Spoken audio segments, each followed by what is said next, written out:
Tentunya ini kalau berdasarkan rencana awal kita sebenarnya akan mengupas banyak hal, ya, banyak hal. Jadi saya informasikan juga bahwa kita coba kita rangkum lagi banyak, sehingga saya buat ada 4 sesi dari 8 sesi awalnya di Pusdiklat BPKP, yaitu Badan Pengawasan Keuangan dan Pembangunan. Jabatan saya adalah Media Iswara Media. Kebetulan kita aktif juga untuk jadi pengajar di lembaga asasi negara. Nah, jadi pembelajaran ini tentunya ya tadi sebelum kita mulai secara resmi tadi bincang-bincang, wah rupanya saya berhadapan dengan teman-teman semua dari tanah laut. Saya teringat bernostalgia, saya 3 tahun dulu bertugas di Banjarmasin. Jadi agenda lagi, nah ini kan nggak boleh saya ganggu. Oke, jadi ini kita akan membahas terkait dengan, tapi sebenarnya bukan membahas ini, kita hanya berdiskusi aja sebenarnya. Kalau membahas saya kira tadi informasinya Pak Abah tadi sudah ikut TOC, ikut MOT ya. Ini saya percaya ini informasinya gitu. Udah lengkap ya. Sawit sudah juga. Calon media suara muda beliau. Pak, kelihatan kan yang pakaian resmi kan dia Pak. Makanya dia ngajak kita dia. Pakai khas lagi kan? Iya. Oke, jadi ini kita sebenarnya apa yang berbincang-bincang aja tentang ada program wajibnya, bicara tentang pendidikan, bicara tentang program prioritas. Tentunya kita akan mampu menjalankan semua program prioritas.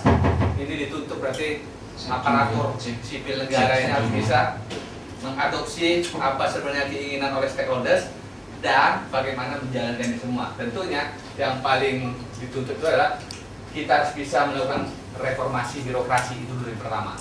Kita harapkan bisa birokrasi kelas dunia tahun 2025. Wah, ini kelas dunia ini. Kelas dunia tahun 2025. Ya kira-kira berapa tahun lagi itu ya? Sekarang 2016 ya. Tinggal 9 tahun. 9 tahun. Apakah kita bisa mengejar posisi itu? Nah, itu tentunya. Apalagi di ini, misalkan lah, kita menjadi aparatur sipil negara itu yang smart tahun 2019. Oh, jadi untuk bisa berkelas dunia, kita harus smart dulu. Tahun 2019 targetnya. Nah, ini tinggal 2,5 tahun lagi. 2,5 tahun lagi untuk mengejar posisi. Nah, yang paling signifikan mungkin ya, kita akan berhadapan dengan masalah globalisasi Asian Community ini, MEA, masyarakat ekonomi ASEAN.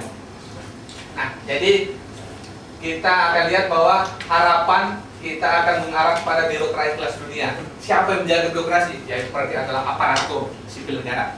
Kita ini, bagaimana kita akan mendudukkan, memposisikan sebagai bagaimana posisi kita bagaimana. Nah, tentunya kita akan lihat posisi kita tadi berada di antara 2013 dengan 2019. 2019 itu harapannya adalah masalah manajemen SDM-nya. Manajemen SDM. Karena untuk mengarahkan ini berarti kita akan membentuk manusianya. Pembentukan manusia itu tentu kita harus dari bagaimana knowledge-nya, strategi itulah kalau kita lihat bagaimana pembangunan kualitas itu akan dituangkan semuanya. Tadi diharapkan tadi di RPJM ketiga itu akan menjadi yang smart, ASN yang smart. Untuk mengarah ini tadi maka ditutup, maka dipaksakan supaya anggaran itu dialokasikan 25% ya. 25% itu adalah untuk pengembangan ASN-nya. Tapi ternyata kalau dikaji-kaji, saya baca tulisan di Kompas bahwa realnya yang 25% realnya hanya cuman katanya nggak sampai 9%. Karena selisihnya itu lebih banyak dikeluarkan untuk yang bukan menyentuh langsung kepada SDM-nya. Nah, ini kan sangat memprihatinkan kalau begitu prosesnya. Karena kalau unsur pendukung untuk meningkatkan SDM sebenarnya masuk dalam belanja barang dan belanja modalnya. Tapi ternyata kalau disaring betul-betul yang menurut nggak sampai sebenarnya. Kalau nggak salah 8,76% adalah itu hasil kajiannya. Nah, jadi kita akan mengharapkan dalam ini supaya smart ini. Oh, smart itu berarti ini ASN ini sudah mendekati posisi profesionalitas yang ada di swasta ini. Tentunya kalau mau disamakan, ya hasilnya disamakan juga lah gitu. Kan itu dituntut itu kan. Jadi kalau masih timpang ini, ya, tentunya ya kita akan lihat.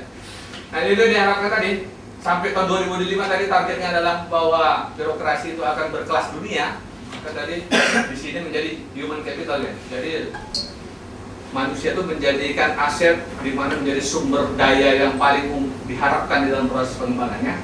Maka kita akan lihat bahwa yang diinginkan dalam visi pembangunan Indonesia yang mandiri, maju, adil dan makmur semua sangat tergantung kepada manusianya. Oke deh, kita kira kebijakannya ini tentunya ada pendidikan formal, pendidikan yang dilakukan secara ini, dan ada non diklat. Semuanya prosesnya yang dituntut. Bagaimana tadi secara individu ya tadi sampai itu kalau di pendidikan guru-guru yang mendapatkan tunjangan sertifikasi guru diwajibkan itu kan untuk sebagian tunjangannya itu adalah untuk membeli sarana